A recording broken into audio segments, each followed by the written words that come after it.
Happy Tuesday and welcome to Smell the Coffee, your favorite morning talk show with your favorite hosts, Diana Master and the gorgeous Aina Riza Rizzle, the sexiest of the sexy. Darling. How you doing, sweetie? I'm well. How are you? I'm good.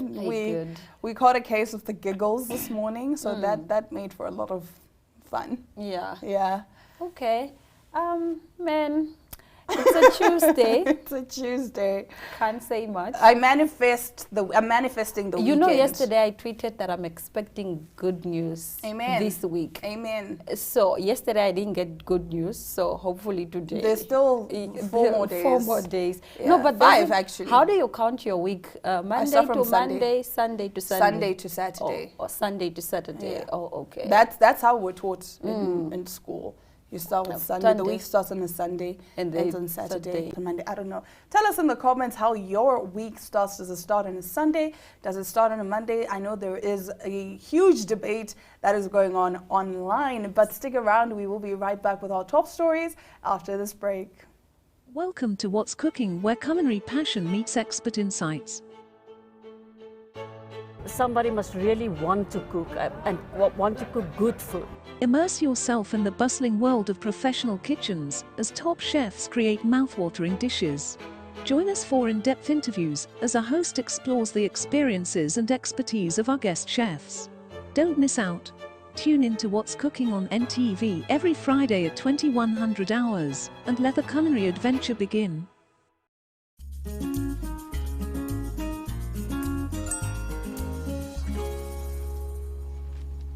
Welcome to What's Cooking, where culinary passion meets expert. Starting off our top stories. Now you've probably seen it. It's trending all over social media. People are making memes about it and videos. So if you don't know what I'm talking about, let me give you a little bit of insight. It's the Somali athlete who took a world record for running the slowest. So she says she was not physically fit to run fast. The Somali athlete who emerged last at the World University Games in China on Tuesday has blamed ill preparation, lack of physical fitness, and inexperience for her poor showing in the 100-meter race. Nazra Abuka Ali completed the race in 21.81 seconds, a performance that caught the world's attention as she fell behind the winner by a whole 10 seconds. On Wednesday, the Somalian government sacked the head of the athletics agency, Khadija Adan Dahir, after a video clip of Ali's sprint went viral. Terming the loss embarrassing, Sports Minister Mohammed Bare Mohamud said an investigation established that Ali was not a professional sprinter and that she had not registered with the National Olympic Committee. The government official further said investigations had begun to ascertain how Ali ended up on the list of athletes representing Somalia at the World University Games in Chengdu, China. Ali said she offered herself to represent Somalia at the global competition after the 100-meter race category failed to attract female participants at home. In Somalia, many women are scared of taking part in sporting activities. When the 100-meter category failed to attract female participants, I volunteered to represent my country in China, Ali told Somali journalist Munasa Mohammed in a video interview posted on Facebook on Thursday. The skip at the end had me. She's like, okay, you know what? I tried. I'm sorry. I'm sorry. What? Not you having me crying live on television. I'm sorry, guys. What's happening in the world? Is this the first time you're seeing the video? This is the first time I'm seeing the video. Why did she skip at the end?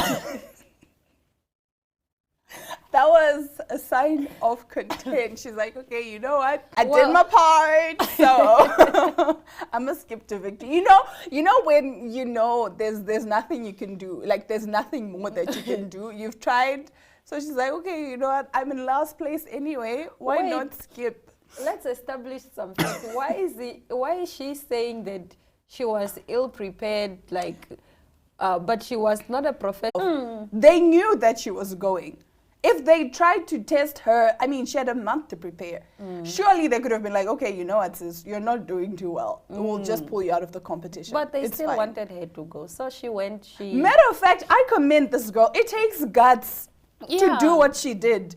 To go there knowing you're not a sprinter and still compete with some of the best athletes in the world. That is mad respect. I respect her. Shout out, man. Shout now out. we move over to some sweet news. Beyonce paid for the Washington D.C.'s metro to extend its service by a full hour so that fans could still return home after the start of the latest concert was delayed due to the weather condition.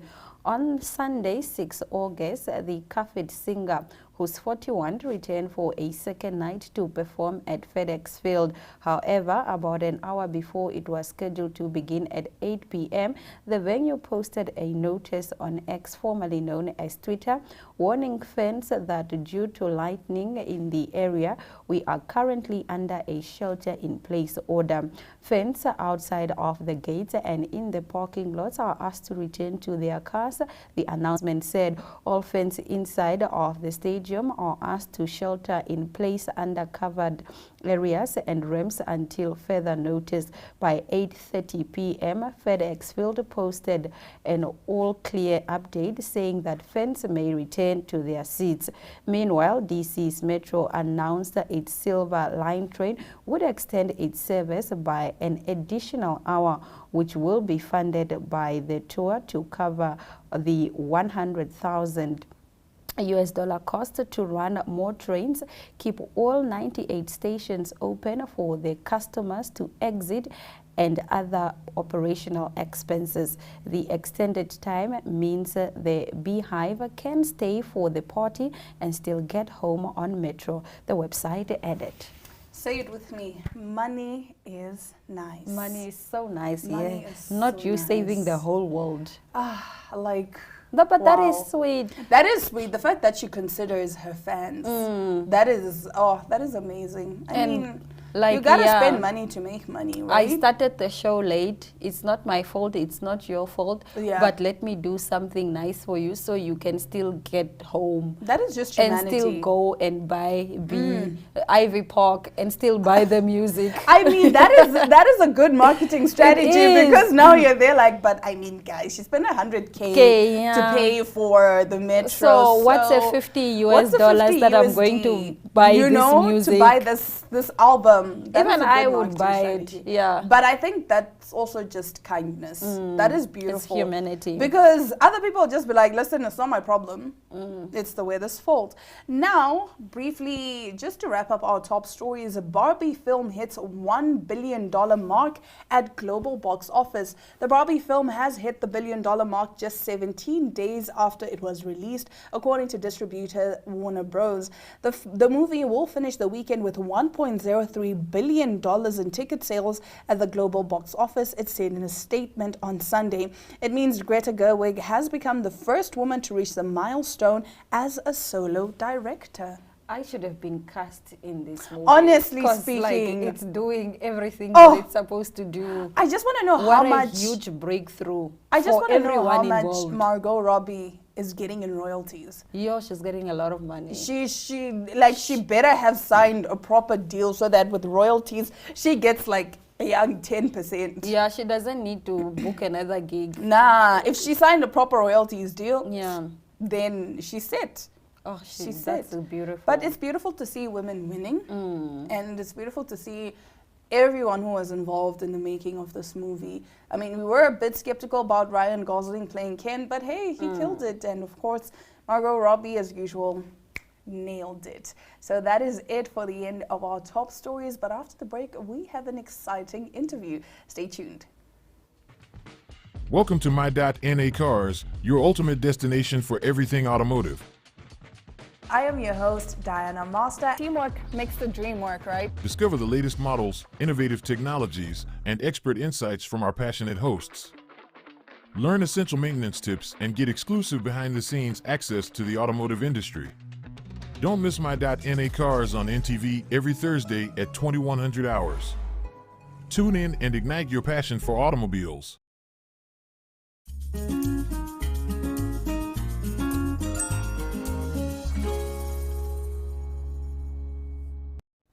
Good eyesight is definitely a luxury that I clearly cannot afford. But here to tell you more on optometry issues are my two lovely ladies. How are you? Good. How are you? I'm fantastic. Introduce yourselves and let's get into your profession and everything that you do. Okay, so my name is Chantal. I have a practice. It's called Oculus Vision Center. So it's a low vision practice, and yes, we see general clients as well as low vision patients. Okay. Morning, my name is Tanya Buerta. I'm an optometrist at Rita Frank Optometrist and have been there for 10 years now. So Wow. yes. You've been in the industry for quite some time. Exactly. I love that. So I understand that you went through a training. Tell us about that training and everything that it involved and why it was so necessary for you to particularly enroll for that training. Okay, so we did a training course last year. It was presented by the International Paralympic Committee. So it is actually to classify visually impaired athletes. Okay. So it was in Malawi. So it was we were there for about 1 week. So the first 2 days was more theory. So we learned everything about how to test, but more the theoretical, the Paralympic movement. And then on the Wednesday, we obviously need to learn the practical part of it, how to assess an athlete, after which we need to, we had a written exam. But then also, in order for us to be qualified or certified, we also had to do a practical exam. Okay. So we did that for 3 days, but we were grouped. You had a partner, and then we actually tested 4 to 5 athletes then. And then we were both actually certified. Love. So we were only a few that qualified at the end. It was quite hard. Yes, but what's amazing about this is now we are classifiers, visually impaired classifiers, and it enables us to classify para-athletes all over the world. Okay. So after that, we actually went for our first classifying event in Colombia earlier this year. Love. Yes. So you've been traveling all over We're Africa. starting. Oh, you're Yes, starting. we're starting now. Love. So why then did you decide to particularly choose this training that empowers you to work with para-athletes? So it started, I started a charity about 5 years ago. I was involved at the School for the Visually Impaired in Khomas. And I started seeing the students and heard that a lot of these students are enrolled in para-athletics. And I didn't know anything at the time. Went to South Africa to attend a course to be able to classify nationally. And Tanya actually also did that course a year before me, coincidentally. I came back, approached the NPC, which is the National Paralympic Committee. I started assessing the athletes, and to be honest, most of these athletes are so young. Yeah. And parasport become a part of their identity. It's a beacon of hope for them, and all the massive amounts of training and planning and going all the way for an event to participate. And with your teammates, very hopeful, and getting there and being classified before every event, of course, and then being told that you can't participate, you don't classify. And that's a very heartbreaking, and that disappointment should be prevented. And I think that's the main reason Tanya and I started getting involved. All right, why is this skill set so important to you and like to Namibia particularly? So apart from avoiding this disappointment, if we can contribute to making this process for these athletes, these visually impaired athletes specifically, a positive process, to make it a positive experience for them, we can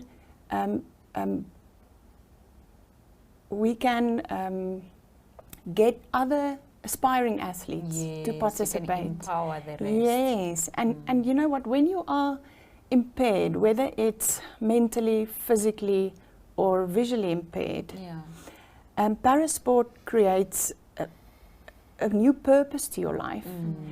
And for us, that assessments are quite different from normal optometric practice. Yeah. We work in pairs of two, one ophthalmologist and one optometrist. We start the assessment. Each athlete brings a diagnostic or a medical report from their own country. And we look at what the reason for the impairment is, and our first main objective is to confirm the results that are given. Is this condition viable? Of the severity of the condition. So we normally get an idea which chart to use first. Okay. So there's different sizes of the letters, and you stand at different distances. And you can't just go with one answer. You need to repeat it 4 to 5 times to make sure this is accurate. Yeah. And then we also need to confirm the pathology with the eye specialist. Then we look at the back of the eye, the retina. Also, certain eye conditions affects the peripheral vision. So if we see the diagnosis was a condition that maybe have peripheral vision loss, then we will also ask them to do a visual field test. Okay. So after these, then we classify them and put them in a specific class, and then we also give them a status. So either it is confirmed, and then they don't need to repeat this test again, or they maybe need to review. So there's a few stuff we need to consider. Okay. But yeah, the most important thing is to make it accurate as possible, so that it can be fair for all these athletes. So, for example, if we find that someone is not eligible, which is a very heartbreaking thing to tell an aspiring athlete, it always needs to be reviewed by a second panel, so that there's no margin for mistakes. Okay, love that. So you've mentioned that you've been to Malawi, you've been to Colombia, and I understand that this year you are going to China. Yes. What are you doing in China? When are you leaving? So yes, I am actually going to China end of October. Love.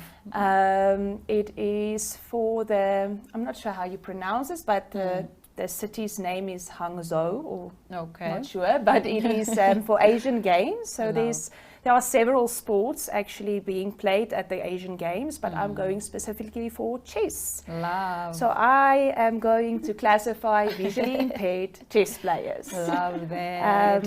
And I see that you yeah. are excited. You're beaming with joy. Yes, it's very exciting. I mean, not only do you travel, but you see different culture of people. Yes. And the most amazing thing is just to learn. Yes. And you learn from other professionals, but also from your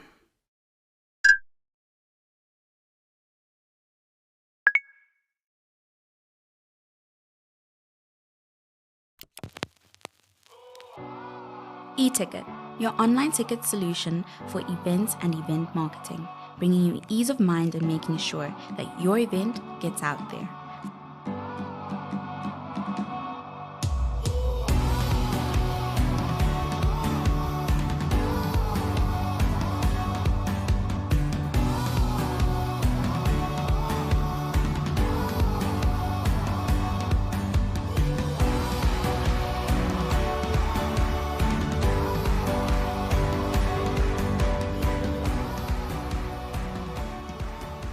For more information, contact events@nhcom.na.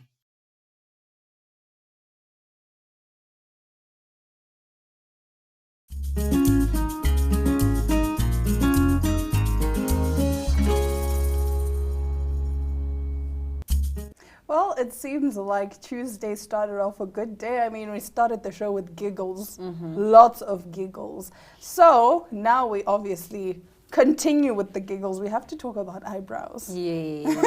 Let's talk about outdated makeup trends. What is that one thing that you used to do that you'd never do, like when it comes to your makeup, or that you would never let a makeup artist do on your face? I don't know, man. I do my own makeup most of the time. And I have a very basic look, which is foundation, blush, highlight, eyebrows, done. Sometimes I put on a wing eyeliner, but that's about it. Yeah. So the one time I did a film, and my character was like slay queen, like full face beat. And the makeup was so heavy. It looked nice, But it was so heavy. I was like, oh my goodness. I could feel the layers on my skin. But she did such a great job, like no shade or anything. The makeup looked amazing. But I felt like a Barbie doll, literally, because I don't put on that much makeup anyway.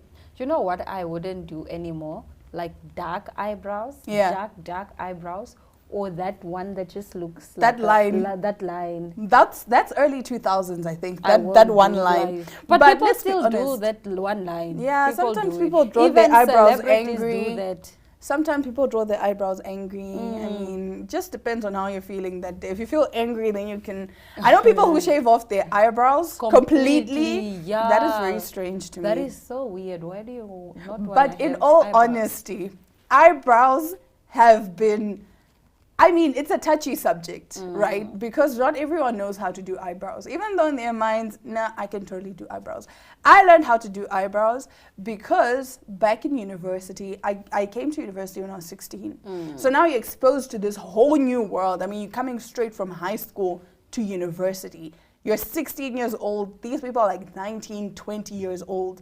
They're already doing makeup. They're going clubbing. So now I'm interested. I'm like, hey, guys, teach me how to do eyebrows as well. Oh, no, it's so hard. It is so hard. Like, oh, my goodness. So no one wanted to teach me how to do eyebrows. So I just went on YouTube.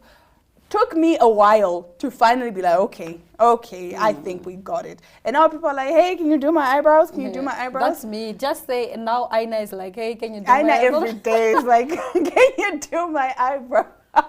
You know what? You and Glenora. You know what I would also not do? That extremely cakey blush. Oh, that pink, too pink and cakey. No, I wouldn't. And I'll people never don't do realize, that. hey, like especially with foundation tends to oxidize during the day.